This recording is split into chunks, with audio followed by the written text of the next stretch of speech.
21 एक किस। एकांश यष्टि को अपनी बाहों में लिए हुए अंदर आया तो सुनीता जी ने एकांश से पूछा, बेटा यष्टि को क्या हुआ है? वो ठीक तो है? एकांश ने उसने परेशानी को देखते हुए कहा, हाँ ये बिल्कुल ठीक है, बस थोड़े नशे में है और इसे ठंड लग रही है। मैं इसको ऊपर रूम में लेकर जाता हूँ। एकांश ने जवाब दिया और उसके कदम उनके रूम की तरफ बढ़ने लगे। एकांश जब यष्टि को लेकर रूम में आया तो उसने उसे सोफे पर बिठाया और उसकी तरफ देखते हुए उससे कहा, अपने कपड़े चेंज कर लो। बोलते हुए एकांश वार्डरोब से उसका नाइट सूट निकाल कर ले आया। यष्टि अभी तक वैसे ही चुपचाप बैठी थी। अचानक से उसने बोला, क्या तुम मेरे पति को जानते हो? एकांश ने अपनी तारीफ करते हुए कहा, हाँ, वो काफी हैंडसम और स्मार्ट है। यष्टि ने जवाब दिया, हाँ, हैंडसम और स्मार्ट तो है नो डाउट, लेकिन खड़ूस भी है। उन्होंने मुझे हर्ट किया। ये बोलकर यष्टि बच्चों की तरह रोने लगी। एकांश ने उसके चेहरे को अपने हाथ में पकड़ा तो उसका चेहरा अब तक पूरी तरह से लाल पड़ गया था। उसने यष्टि की आंखों से बहते हुए आंसू पोंछे और उससे कहा, तुम अगर जानने की कोशिश करोगी तो तुम्हारा पति इतना बुरा इंसान नहीं है। एकांश की कही हुई बातें यष्टि के सर के ऊपर से जा रही थी। उसने बस छोटे और आज्ञाकारी बच्चों की तरह कहा, हम। एकांश ने यष्टि को समझाते हुए कहा, अब चुप हो जाओ और अपने कपड़े चेंज कर लो। एकांश ने अपने हाथ यष्टि के चेहरे से हटाए और उसे उसके कपड़े ला कर दिए जो उसे पहनने थे। यष्टि को उसने ले जाकर वॉशरूम तक छोड़ा और उसके कपड़े वॉशरूम में रखकर वो बाहर आ गया। यष्टि को उसने वॉशरूम अंदर से बंद नहीं करने दिया क्योंकि वो काफी लड़खड़ा रही थी उस समय। यष्टि अंदर जाकर बाथटब में लेट गई और प्यार से एक गाना गुनगुनाने लगी। एकांश वॉशरूम के डोर पर कान लगाकर यष्टि को गाते हुए सुन रहा था। वो गा रही थी, आजा पिया तुझे प्यार दून, गोरी बैंया तोपे वार दून।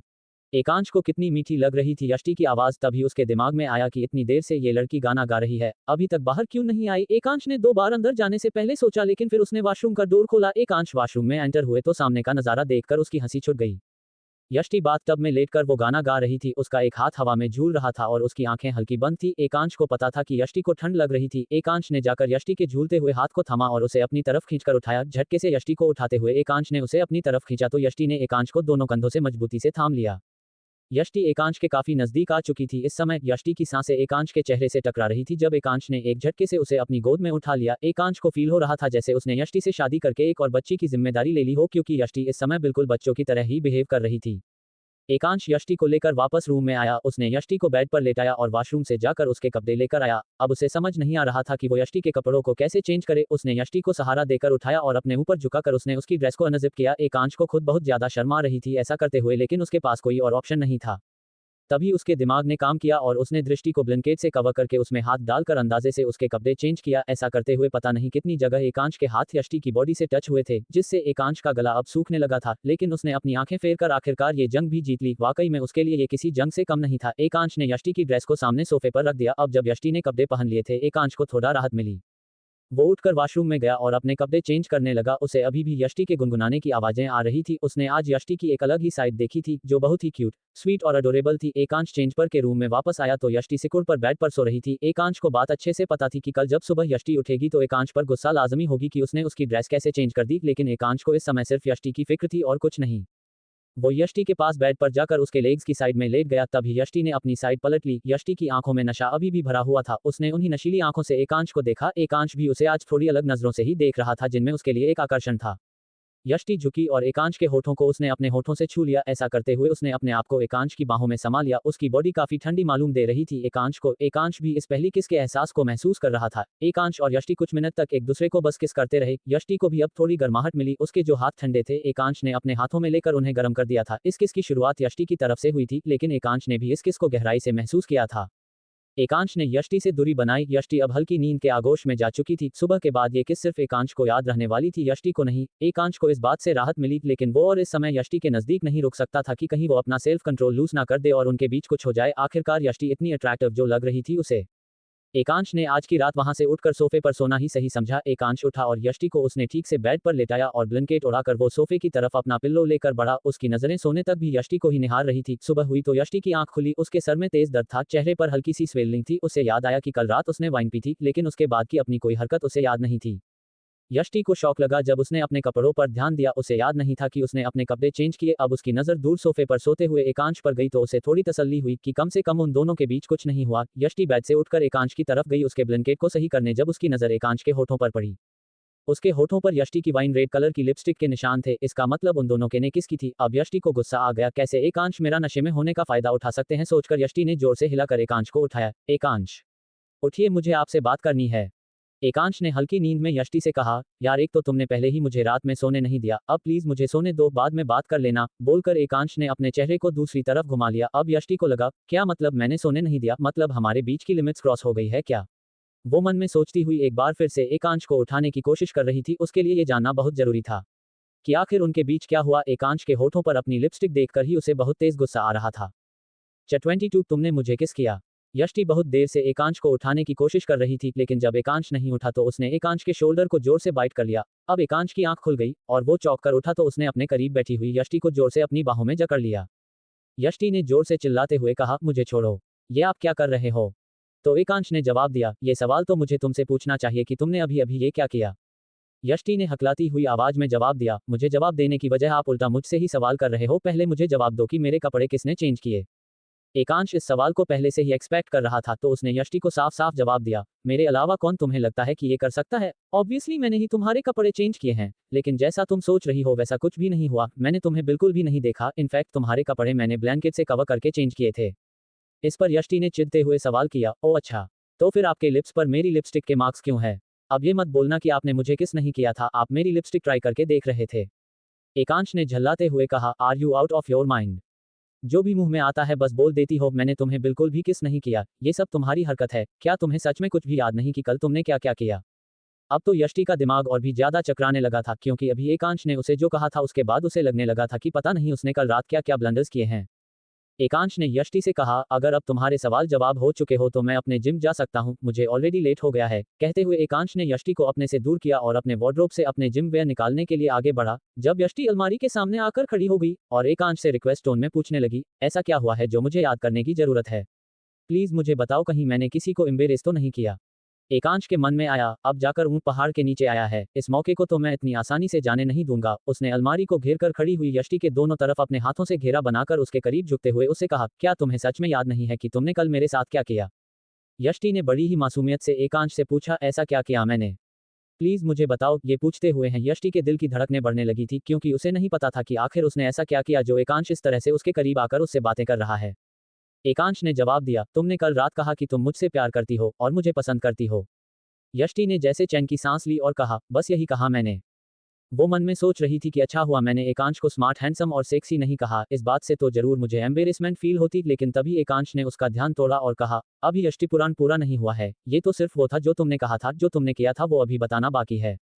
ऊपर एकांश के इस सेंटेंस से यष्टि की सांसें उसके गले में अटक गई। वो सोच में पड़ गई, उसने ऐसा क्या किया होगा, किस हुई होगी उनके बीच में? ये तो एकांश के लिप्स पर पड़े लिपस्टिक के मार्क्स को देखकर ही पता चल रहा था, लेकिन इसके आगे कुछ ना हुआ हो उसके लिए यष्टि मन ही मन दुआ कर रही थी। लेकिन एकांश ने तभी अपना मुंह खोला और बोलना स्टार्ट किया, तुमने कल मुझे एक सॉन्ग डेडिकेट किया था, आई वंडर तुम्हें तो वो सॉन्ग पूरा याद था, और जब तुम ये जानोगे कि तुम वो सॉन्ग कहाँ लेट कर गा रही थी तो तुम्हारी हंसी छूट जाएगी। यष्टि ने पूछा, ऐसा क्या? मैं कहाँ लेट कर गा रही थी, बेड पर या सोफे पर ही ना? तो एकांश ने जवाब दिया, बाथटब में। मैंने तुम्हें वॉशरूम में कपड़े चेंज करने के लिए भेजा था, लेकिन तुम अंदर बाथटब में लेटकर सॉन्ग्स गा रही थी। इसके बाद मैं तुम्हें रूम में लेकर आया और तुम्हारे कपड़े चेंज किए, क्योंकि तुम्हारी पूरी बॉडी पहले ही ठंडी हो चुकी थी। यष्टि ने पूछा, फिर? एकांश ने उसकी मजाक उड़ाते हुए कहा, फिर तो तुम ऐसे पूछ रही हो जैसे तुम्हें इसके आगे किसी रोमांटिक मोमेंट का इंतजार हो। इसके बाद मैं जब बेड पर लेटा था तो तुमने आकर मुझे हक किया और मेरे होठों को पैशन से किस करने लगी। यष्टि ने एकांश से कहा, आप कहानियां बनाना बंद कीजिए, मैंने आपको कोई किस नहीं किया, ये जरूर आपने ही किया होगा। एकांश ने जवाब दिया, सोचो, अगर मैंने तुम्हें किस किया होता तो मैं सोफे पर नहीं सो रहा होता, तुम्हारे साथ बेड पर सो रहा होता। और हाँ, तुम सिर्फ किस तक ही रुकी नहीं थी, तुमने मुझे कसकर हक किया हुआ था, जिसकी वजह से मुझे बेड से हटकर सोफे पर सोना पड़ा, वरना पता नहीं तुम आगे क्या क्या करने वाली थी। यष्टि ने गुस्से में जवाब दिया, क्या करने वाली थी मतलब? मैं कोई आपके साथ जबरदस्ती नहीं कर रही थी, और प्लीज मैं चाहती हूँ कि आप हमारे बीच में हुए उन मोमेंट्स को भूल जाओ, क्योंकि मुझे तो वो सब पहले ही याद नहीं है। मैंने जो भी किया होश में नहीं किया, और अगर मैं होश में होती है तो ये सब कभी नहीं करती। कहते हुए यष्टि एकांश को साइड करके जाने की कोशिश करने लगी, लेकिन एकांश के हाथ जहां थे वही जमे हुए थे, उसने यष्टि को साइड नहीं दी निकलने के लिए। एकांश ने यष्टि के कान के करीब आते हुए कहा, और ये जो लव बाइट तुमने मुझे दिया सुबह, ये तो तुमने होश में ही किया है, इसे कैसे भूलोगी तुम? एकांश की ये बात सुनकर यष्टि के चेहरे का रंग उड़ गया, क्योंकि उसने वाकई में नादानी में एकांश के शोल्डर को बाइट किया था सुबह, जिसकी वजह से उसके शोल्डर पर मार्क बन गया था। एकांश ने यष्टि की चिन को अपने हाथ में थामते हुए कहा, मैं चाहूं तो अभी इसी वक्त इसका बदला ले सकता हूं, लेकिन कल रात की मोमेंट्स के बाद मुझे ये लव बाइट इतना बुरा भी नहीं लग रहा। एकांश की ये बेशर्मी भरी बातें सुनकर यष्टि शर्मा गई। उसने एकांश को अपने दोनों हाथों के जोर से पुश किया और वहां से दौड़ते हुए वो वॉशरूम में चली गई। यष्टि ने जाकर वॉशरूम का दरवाजा अंदर से बंद किया और उस दरवाजे से लगकर वो अपनी सांसों को संभाल रही थी। जाने अनजाने में वो एकांश के ज्यादा ही करीब आ गई थी और आज उसे एकांश की आंखों में वो गुस्सा और फ्रस्ट्रेशन दिखाई नहीं दी, बल्कि आज एकांश की आंखें उसे अलग ही नजर से देख रही थी, जिससे यष्टि शर्मा गई थी। एकांश ने अपने सर पर हल्के से मारा और कबर्ड से अपने कपड़े निकालकर वो रेडी होकर जिम चला गया। लगभग 1 घंटे बाद वो जिम से रूम में वापस आया। तब तक यष्टि रेडी होकर श्रेया को उठाने के लिए जा चुकी थी। एकांश जल्दी से नहाकर नीचे हॉल में आया तो उसने यष्टि को किचन में श्रेया का ब्रेकफास्ट बनाते हुए देखा। यष्टि एकांश से नजरें नहीं मिला पा रही थी तो एकांश ने किचन काउंटर के नजदीक जाकर कहा, मैं भी आज यष्टि के हाथों का बना हुआ ब्रेकफास्ट करूंगा। बोलकर एकांश डाइनिंग टेबल पर श्रेया के पास आकर बैठ गया। श्रेया को उसने उठाकर अपनी गोद में रखा और उसके गालों को किस करते हुए कहा, आज श्रेया अपने चाचू के हाथों से ब्रेकफास्ट करेगी। सुनीता जी एकांश के अंदर आए हुए इस बदलाव को देखकर काफी हैरान थी। उन्हें इस बदलाव का रीजन समझ नहीं आ रहा था, लेकिन जो भी था बहुत अच्छा था, क्योंकि एकांश के चेहरे पर आज मुस्कुराहट थी, जो हमेशा ही गायब रहती थी जब से उसने अपने भाई और भाभी को खो दिया था। यष्टि ने एकांश के लिए भी ब्रेकफास्ट बना दिया और श्रेया के साथ ही सर्व करके उसने एकांश को ब्रेकफास्ट दिया। यष्टि वापस किचन में जाने लगी तो एकांश ने उसका हाथ पकड़ते हुए कहा, तुम भी हमारे साथ ही खाओगी। यष्टि ने बहाना बनाते हुए कहा, आप खा लीजिए, मैं बाद में ब्रेकफास्ट कर लूंगी। तो एकांश ने उसका हाथ नहीं छोड़ा और उसे अपने पास वाली चेयर पर बैठने का इशारा किया। इस पर सुनीता जी ने भी यष्टि को फोर्स किया कि वो एकांश के और श्रेया के साथ ब्रेकफास्ट करें। अब यष्टि कैसे मना कर सकती थी ब्रेकफास्ट करने के लिए। उसने भी चेयर खींची और उस पर बैठ गई। एकांश ने पहला बाइट श्रेया को खिलाया तो श्रेया ने यष्टि की तरफ इशारा करते हुए एकांश को उसे अपने हाथों से खिलाने का इशारा किया। एकांश ने अगला बाइट यष्टि को खिलाया तो यष्टि ने हल्के से अपने होंठ खोले वो निवाला लेने के लिए। जिस तरह से एकांश आज उसे देख रहा था, उसे अंदर तक घबराहट हो रही थी कि आखिर एकांश की नजरें आज इतनी बदली बदली क्यों है। इधर डोर बेल बजी तो एक सर्वेंट ने दरवाजा खोला। एकांश अभी भी यष्टि और श्रेया को अपने हाथों से ब्रेकफास्ट खिलाने में लगा था। जब मीरा कपूर अपनी हाई हील्स में आवाज करती हुई हॉल में आई, उसकी नजरें एकांश, यष्टि और श्रेया पर पड़ी, जो कि एक हैप्पी फैमिली की तरह ब्रेकफास्ट करने में बिजी थे। एकांश का ये रूप मीरा कपूर ने भी आज तक नहीं देखा था। उसने हॉल में आते ही जोर जोर की आवाज में क्लैपिंग की और कहा, वाह मिस्टर एकांश वालिया, तुमने तो इतने से दिनों में अपनी फैमिली जमा ली, लेकिन क्या तुमने अपनी बीवी को अपने पास्ट के बारे में बताया है? 23 पास्ट और एक्सीडेंट। एकांश का मूड एकदम से खराब हो गया था मीरा कपूर को वहां देखकर। उसने श्रेया को यष्टि की गोद में दिया और उठकर वो मीरा के सामने जाकर खड़ा हो गया। एकांश इस समय गुस्से से मीरा को देख रहा था। तुम्हारा दिन पूरा नहीं होता ना मुझे देखे बिना। वैसे अब मैं शादीशुदा हूं, लेकिन तुमने अभी तक शादी नहीं की। ऐसा कैसे? कहीं तुम्हें कोई उम्मीद तो नहीं है मुझसे? एकांश ये सब बातें सरकासम में बोल रहा था। मीरा ने गुस्से में जवाब दिया, डोंट ओवरएस्टिमेट योरसेल्फ। अगर मुझे तुमसे फर्क पड़ रहा होता तो मैं तुम्हें छोड़कर नहीं जाती। मीरा की बातें सुनकर यष्टि थोड़ी हैरान हुई। उसे समझ नहीं आया कि एकांश और मीरा किस बारे में बातें कर रहे हैं और आखिर क्या पास्ट है एकांश का। मीरा कपूर ने एकांश के चेहरे के आगे अपनी शादी का इनविटेशन कार्ड लहराया तो एकांश ने उसके हाथ से वो कार्ड लिया और उससे पूछा, तो इस बार तुम सच में शादी करने वाली हो या फिर से भाग जाने का इरादा तो नहीं है तुम्हारा? अब मीरा का गुस्सा और जलन उसके चेहरे पर साफ देखी जा सकती थी। मीरा श्रेया की तरफ बढ़ने लगी उससे मिलने तो यष्टि श्रेया को लेकर वहां से रूम की तरफ चली गई। क्योंकि जिस तरह से श्रेया ने यष्टि को पकड़ा था वो समझ गई कि श्रेया उसे देखकर घबरा रही है। एकांश ने भी मीरा कपूर को उसकी हदें पार नहीं करने दी और उसके सामने खड़े होकर उसका रास्ता रोका।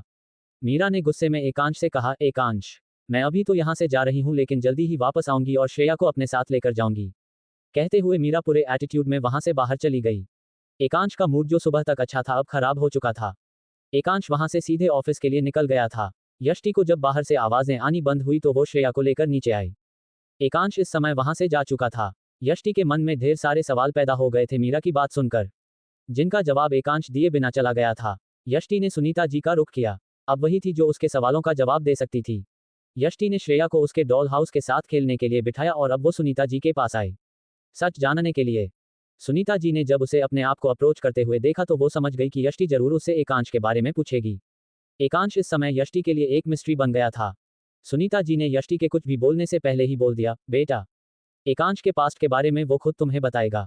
मैं मजबूर हूं, तुम्हें कुछ नहीं बता सकती। बोलते हुए सुनीता जी वहां से चली गई। इधर एकांश गुस्से में ऑफिस पहुंचा तो सबसे पहले उसकी नजरों के सामने अनुज ही पड़ा। अनुज ने खुश होते हुए एकांश से कहा, गुड मॉर्निंग बॉस। अनुज ने ये सब बड़े ही अच्छे मूड में कहा था, लेकिन एकांश ने कोई जवाब नहीं दिया और तेज कदमों से अपने केबिन में आकर बैठ गया। अनुज इस बार एकांश के ऑफिस में आकर उसे गुड मॉर्निंग बोलता है तो एकांश ने गुस्से में उसे कहा, लगता है तुम्हें आज मरना है, तभी बार बार मेरे सामने आ रहे हो। अनुज का गला सूख गया एकांश के मुंह से ये बात सुनकर। उसने फौरन कहा, सॉरी बॉस, लगता है आपका मूड काफी खराब है इस समय, मैं बाद में आता हूं। बोलकर वो वहां से खिसक गया। अनुज ने सुनीता जी को फोन किया, हेलो चाची, ये बॉस का मूड आज काफी खराब है, बहुत गुस्से में हैं सुबह सुबह, आखिर हुआ क्या है? असल में अनुज सुनीता जी का भतीजा था। सुनीता जी ने उसे आज सुबह की बात बताई तो उसे एकांश के गुस्से का कारण समझ आ गया। लेकिन साथ ही साथ वो ये भी सोच रहा था कि आखिर बॉस का गुस्सा मुझ पर ही क्यों निकलता है। सुनीता जी ने अनुज को एकांश का ध्यान रखने के लिए कहा। इधर यष्टि को जब जवाब नहीं मिला तो उसका चेहरा मुरझा गया। एकांश से तो पूछने का सवाल ही नहीं उठता था। इसका मतलब था उसे कुछ दिन और इंतजार करना होगा सच जानने के लिए। यष्टि ने अपने मन को समझाया, कौन सा ये शादी हमने एक दूसरे के लिए की है। ये सब श्रेया के लिए ही तो किया है, और अगर एकांश का कोई पास्ट है भी तो मुझे कुछ खास फर्क नहीं पड़ना चाहिए। पास्ट तो सबका कुछ ना कुछ होता है। ये सब उसने अपने दिल को तसल्ली देने के लिए सोचा था। यष्टि ने अपने आप को श्रेया में बिजी कर लिया अपना ध्यान बटाने के लिए।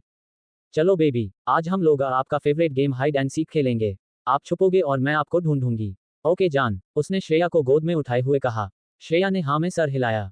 यष्टि ने उसे नीचे छोड़ा और खुद वो अपने चेहरे को हाथों से कवर करके काउंटिंग करने लगी। श्रेया जाकर छुप गई, लेकिन वो सोफे की टेबल के पीछे छुपी थी जहां से वो साफ साफ यष्टि को दिखाई दे रही थी, लेकिन यष्टि ने ऐसा प्रिटेंड किया जैसे वो उसे नहीं दिख रही। आखिरकार उसने उसे ढूंढ ही लिया। श्रेया एक्साइटमेंट में ताली बजा रही थी उछल उछल कर, जब उसका बैलेंस बिगड़ गया और जिस सोफे की साइड टेबल के पास वो खड़ी थी उसे से उसका सर टकरा गया। गिरते के साथ वो घबराहट में बेहोश हो गई थी। ये देखकर यष्टि के फौरन होश उड़ गए। वो दौड़कर वहां गई और उसे अपनी गोद में उठाया। उसके सर से खून बहना शुरू हो गया था। यष्टि ने फौरन उसे गोद में उठाया और उसे लेकर वो हॉस्पिटल जाने लगी।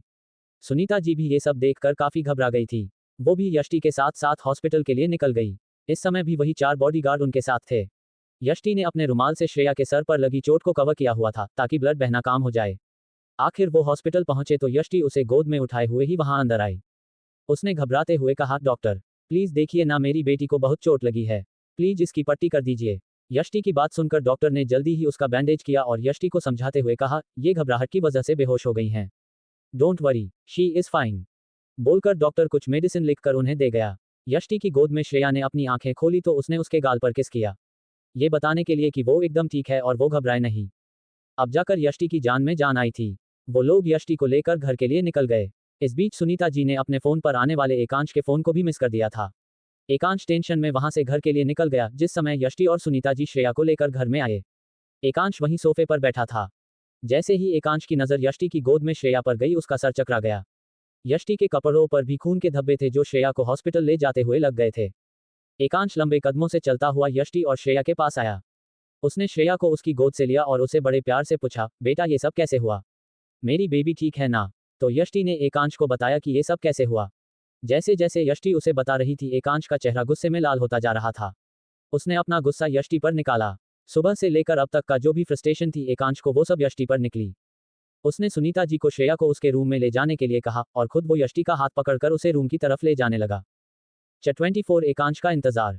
एकांश ने यष्टि को अपने रूम में लाकर डोर को क्लोज किया। उसने यष्टि के हाथ को पकड़कर उससे गुस्से में कहा, मुझे तुमसे इस लापरवाही की उम्मीद नहीं थी। कहीं तुम भूल तो नहीं गई कि हमने शादी क्यों की है? क्योंकि मेरे लिए तुम श्रेया की नैनी से ज्यादा कुछ नहीं हो। बेटर होगा कि तुम अपने काम पर ध्यान दो, क्योंकि मुझे लगता है कि तुम्हारा ध्यान भटकने लगा है। कहते हुए एकांश ने उसका हाथ झटका और वहां से वॉशरूम में चला गया।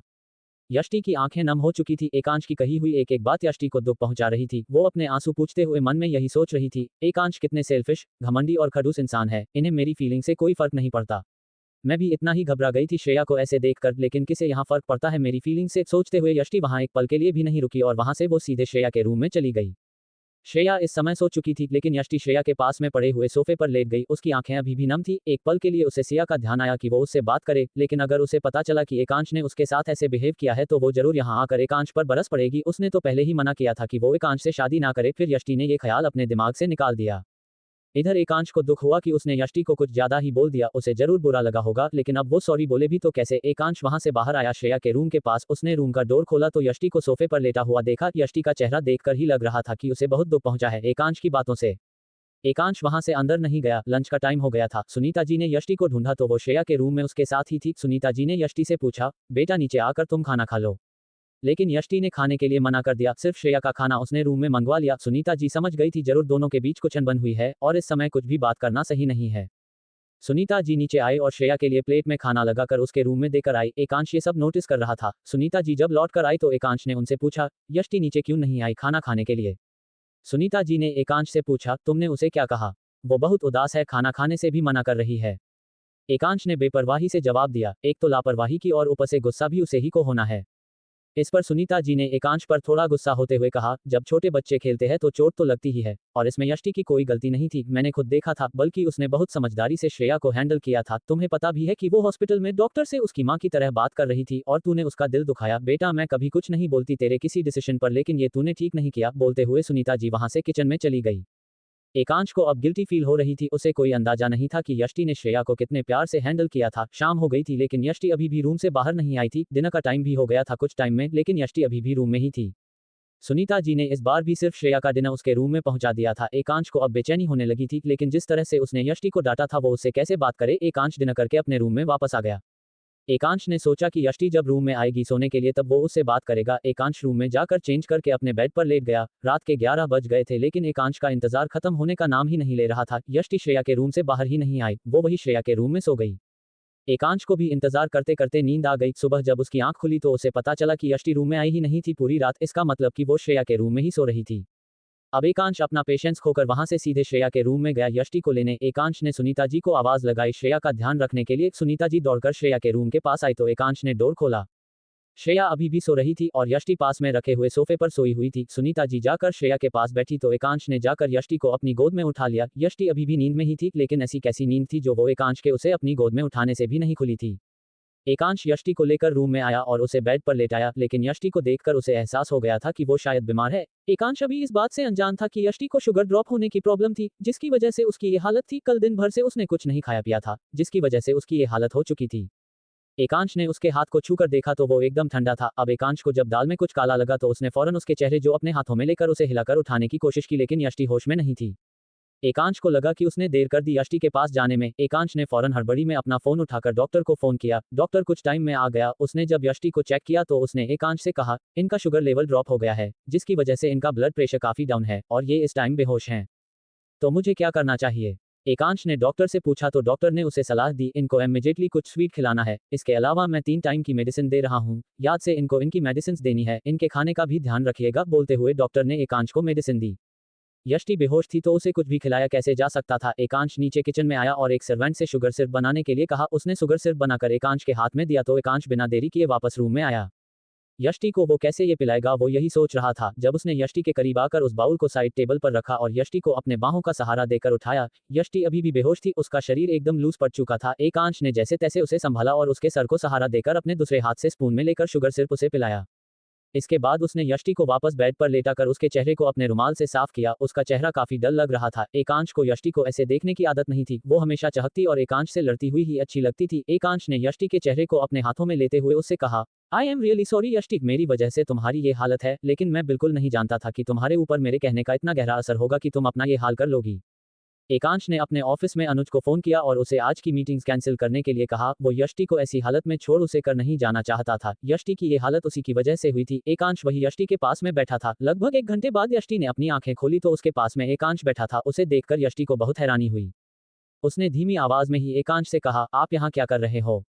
एकांश के कानों में जैसे ही यष्टि की आवाज पड़ी तो उसे राहत मिली और उसने यष्टि को जवाब दिया, तुम्हारी तबीयत खराब है तो तुम्हारा ध्यान रख रहा हूँ, तुम्हें तो अपनी कोई परवाह है नहीं। एकांश ने गुस्से और फिक्रमंद होते हुए कहा तो यष्टि ने थोड़ा चिढ़कर जवाब दिया, आपको नैनी का इतना ध्यान रखने की जरूरत नहीं है, अगर मुझ कुछ हो भी गया तो आपको दूसरी मिल जाएगी। एकांश ने यष्टि को गुस्सा करते हुए कहा, तुम अपनी एनर्जी अभी लड़ने में वेस्ट मत करो, वैसे भी इस टाइम तुम्हारी एनर्जी बहुत डाउन है, बाद में लड़ लेना मुझसे। कहते हुए एकांश ने सुनीता जी को फोन किया और यष्टि के लिए खाना लाने के लिए कहा। यष्टि ने टेंस होते हुए कहा, मुझे पहले श्रेया से मिलना है, वो कहाँ है, उसकी ड्रेसिंग भी करनी है, डॉक्टर ने कहा था। बोलकर वो उठने लगी तो उसका सर चकरा गया तो एकांश ने उसे कंधों से पकड़कर वापस बेड पर लेटा दिया। 25 फिक्र। एकांश ने यष्टि से कहा, तुम पहले अपनी फिक्र करो, श्रेया की ड्रेसिंग करने के लिए मैंने हॉस्पिटल से एक नर्स को बुला लिया है और सुनीता जी उसका ध्यान रख रही है, तुम बस अपनी फिक्र करो। मैंने तुम्हारे लिए ब्रेकफास्ट मंगाया है, प्लीज उसे खा लो। यष्टि ने गुस्से में एकांश से कहा, मुझे कुछ नहीं खाना है, आप प्लीज मेरी इतनी फिक्र मत करो, मुझे ये झूठी परवाह दिखाकर सपने मत दिखाओ, मुझे पता है कि आपको मेरी तकलीफों से कोई फर्क नहीं पड़ता। यष्टि ने एकांश के हाथों को अपनी कमर से हटाते हुए कहा। एकांश को यष्टि की बेरुखी का रीजन पता था, इसीलिए उसने उस पर गुस्सा नहीं किया। इस समय जिस हालत में वो थी वो सिर्फ उसकी देखभाल करना चाहता था। सुनीता जी यष्टि का ब्रेकफास्ट लेकर रूम में आई। यष्टि के चेहरा उतर गया था इस बीमारी से। सुनीता जी ने ब्रेकफास्ट को लाकर एकांश को दिया। एकांश ने सुनीता जी से कहा, मैं इसको ब्रेकफास्ट करा दूंगा, आप जाओ। यष्टि ने सुनीता जी से परेशान होते हुए पूछा, श्रेया क्या कर रही है, कैसी है वो? सुनीता जी ने जब यष्टि के चेहरे पर श्रेया के लिए फिक्र देखी तो उन्होंने यष्टि से कहा, बेटा श्रेया एकदम ठीक है, तुम बस अपनी फिक्र करो, वो नीचे खेल रही है। सुनीता जी ने एकांश से कहा, बेटा ध्यान रखना यष्टि का, और अब तुम भी ब्रेकफास्ट कर लो, सुबह से तुमने अपनी कॉफी तक नहीं पी है, मैं इसमें साथ में तुम्हारा ब्रेकफास्ट भी लेकर आई हूँ। बोलते हुए सुनीता जी जाने लगी। यष्टि ने उनसे एक और सवाल पूछा, श्रेया ने ब्रेकफास्ट कर लिया क्या? सुनीता जी ने उसे जवाब दिया, हाँ बेटा, मैंने उसे तुम्हारी ट्रिक से ही खाना खिलाया है, तुम ब्रेकफास्ट कर लो, फिर मैं उसे तुमसे मिलवाने लाऊंगी। कहते हुए सुनीता जी वहां से बाहर चली गई। एकांश ने ब्रेकफास्ट को साइड टेबल पर रखा और यष्टि को सहारा देकर उठाना चाहा। जब यष्टि ने उसके हाथों को रोकते हुए कहा, मैं खुद उठ सकती हूँ, मेरे साथ ये सब पहली बार नहीं हुआ है, I can handle my self, बोलकर यष्टि बेड से उठने की कोशिश कर रही थी, लेकिन वीकनेस की वजह से वो ऐसा नहीं कर पा रही थी। उसका ब्लड प्रेशर अभी भी काफी डाउन था, इतना होश भी उसे एकांश के शुगर सिर्फ पिलाने की वजह से आया था। यष्टि ने बेड के सिरहाने का सहारा लिया और बैठने की कोशिश की, जब एकांश ने एकदम से अपने हाथों से यष्टि को कमर से थाम लिया ताकि वो कोशिश करते करते और ना थक जाए।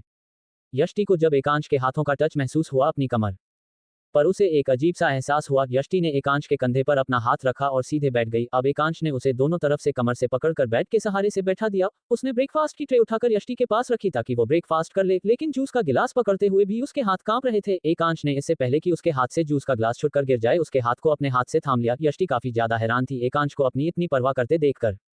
उसकी बात सही थी कि उसे इस सब की आदत नहीं थी कि कोई उसकी इतनी फिक्र करे, लेकिन एकांश उसकी परवाह करने लगा था, जो उसके चेहरे से पता चल रहा था। एक रात पहले भी उसने यष्टि का ध्यान रखा था जब वो नशे की हालत में थी। एकांश ने यष्टि को जूस पिलाया, उसके बाद उसने अपने हाथ से ही यष्टि को खाना खिलाया। यष्टि आंखें बड़ी बड़ी करके एकांश के चेहरे को हैरानी से देख रही थी। उसने एकांश से कहा, आपने भी कुछ नहीं खाया है, प्लीज कुछ खा लो, मैं नहीं चाहती कि आप भी बीमार होकर मेरी बगल में लेट जाओ। एकांश ने उसकी मजाक उड़ाते हुए कहा, मेरी इम्यूनिटी तुमसे स्ट्रोंग है, मैं अपनी फिटनेस पर ध्यान जो देता हूँ। यष्टि ने मन में एकांश के हाथों को मजबूत मसल्स को निहारते हुए कहा, वो तो दिख रहा है। एकांश ने उससे पूछा, कुछ कहा तुमने? नहीं, क्या आपने कुछ सुना? यष्टि ने घबराते हुए पूछा। एकांश ने यष्टि से मुस्कुराते हुए कहा, तुम साफ साफ बोलोगी तो सुनाई देगा ना, पता नहीं मुंह के अंदर अंदर क्या बड़बड़ाती रहती हो। एकांश ने यष्टि से कहा तो यष्टि ने आगे कुछ नहीं कहा, क्योंकि वो एकांश की बॉडी की तारीफ करके उसके आगे शर्मिंदा नहीं होना चाहती थी। एकांश ने अपने ब्रेकफास्ट को सामने सोफे की टेबल पर रखकर खाना स्टार्ट किया। कॉफी पीकर अब उसे थोड़ा बेटर फील हुआ था। यष्टि वही बेड से बैठकर एकांश को निहार रही थी, एक तरफ वो एकांश जो उसकी इतनी फिक्र कर रहा था और दूसरी तरफ वो एकांश जिसने उसे कल इस तरह से कड़वी बातें सुनाई थी, जिससे उसका दिल दुखा था। उसे एकांश के करीब आने से डर लग रहा था, लेकिन जिस तरह से एकांश उसकी फिक्र कर रहा था, यष्टि को डर लग रहा था कि कहीं उसे एकांश से कोई उम्मीद ना बंध जाए, क्योंकि जब वो एक पल में ही उसकी उम्मीद तोड़ देगा तो वो झेल नहीं पाएगी। सोचकर उसने अपने दिमाग को डाइवर्ट कर लिया। यष्टि को वॉशरूम जाने की इच्छा हुई तो वो उठने की कोशिश करने लगी, जब उसका सर चकरा गया, लेकिन वो गिरे इससे पहले एकांश ने उसे थाम लिया था। यष्टि ने भी एकांश की शर्ट को पकड़ लिया सहारा लेने के लिए। एकांश की नजरें यष्टि के होठों पर ठहर गई थी, जिसने वो एक रात पहले एकांश को किस कर रही थी। एकांश के होंठ यष्टि के होठों के करीब बढ़ रहे थे, पता नहीं क्यों, लेकिन वो अपने आप को रोक नहीं पा रहा था। उसकी आंखों के आगे कल रात की उस किस के सीन ही घूम रहे थे। यष्टि ने एकांश के होठों पर हाथ रखकर उसे वही रोक दिया और हैरान होते हुए कहा, ये आप क्या कर रहे हो? मुझे लगता है जो कहानी आपने कल मुझे सुनाई थी कि मैंने आपको किस किया था, वो झूठ थी, क्योंकि अभी आपको देखकर तो ऐसा नहीं लगता। यष्टि ने बोला तो एकांश ने उसे सीधे खड़ा कर दिया। एकांश ने बड़े ही डोमिनेटिंग अंदाज में जवाब दिया, अगर मुझे तुम्हें किस करना होता तो तुम मुझे नहीं रोक पाती। एकांश ने बड़े कॉन्फिडेंस के साथ कहा। तो यष्टि उसके इरादों को देखकर घबरा गई। यष्टि एकांश की शर्ट से अपनी पकड़ को ढीला कर देती है और वाल का सहारा लेते हुए वॉशरूम में जाती है। एकांश ने उसे डोर को अंदर से लॉक नहीं करने दिया था। इधर यष्टि के फोन पर एक कॉल आ रही थी। जब एकांश ने देखा तो एक कॉल उसके भाई शोभित की थी। पहली बार में एकांश ने कॉल नहीं उठाई, लेकिन दूसरी बार जब कॉल आई तो एकांश ने कॉल उठा ली। उधर से यष्टि के भाई की आवाज आई, दी मुझे कुछ पैसों की जरूरत है, लास्ट टाइम जो पैसे सियादी ने दिए थे वो खत्म हो गए हैं, मुझे मेरी एक्स्ट्रा क्लासेस के लिए फी पे करनी है। उसने इतना ही बोला था कि यष्टि ने आकर एकांश से अपना फोन छीन लिया। उसने अपने भाई से कहा, तेरी आवाज नहीं आ रही थी, अब बता क्या चाहिए तुझे और तेरी पढ़ाई कैसी चल रही है? बात करते हुए यष्टि वहां से बालकनी में चली गई, लेकिन एकांश ने उसकी काफी बातें सुन ली थी। एकांश को अब जाकर यष्टि की जिम्मेदारियों का अंदाजा हुआ था। वो असल में अपने लिए जीना ही नहीं जानती थी, वो सिर्फ जिम्मेदारियों को निभा रही थी। उसकी अपनी कोई जिंदगी थी ही नहीं, उसका भाई, श्रेया और इस शादी की जिम्मेदारी, लेकिन उसकी अपनी खुशी किस चीज में थी वो उसे खुद नहीं पता था। एकांश ने अनुज को फोन किया और उसे यष्टि के भाई का पता लगाने के लिए कहा, क्योंकि अगर वो यष्टि से पूछेगा तो वो बताएगी नहीं, इसीलिए उसे अनुज से उसका पता निकलवाना पड़ रहा था। एकांश को अपने रूड बिहेवियर पर और भी ज्यादा गुस्सा आ रहा था, बल्कि अब उसे यष्टि के लिए फिक्र होने लगी थी। एकांश ने खुद अपनी लाइफ में बहुत कुछ देख लिया था, लेकिन यष्टि को इस तरह अकेले जूझते हुए देखकर उसे उसकी केयर करने का मन किया। यष्टि अपने भाई से बात करके अंदर आई। उसने एकांश से आकर गुस्से में कहा, आपको मैनर्स नहीं है क्या? किसी का पर्सनल फोन नहीं उठाते। एकांश ने यष्टि को छेड़ते हुए कहा, तुम ऐसे बिगड़ रही हो जैसे तुम्हारे बॉयफ्रेंड का फोन हो। तो इस पर यष्टि ने जवाब दिया, मैं आपको पहले ही बोल चुकी हूँ कि मेरा कोई बॉयफ्रेंड नहीं है और ना ही मेरे पास इस सब के लिए टाइम है।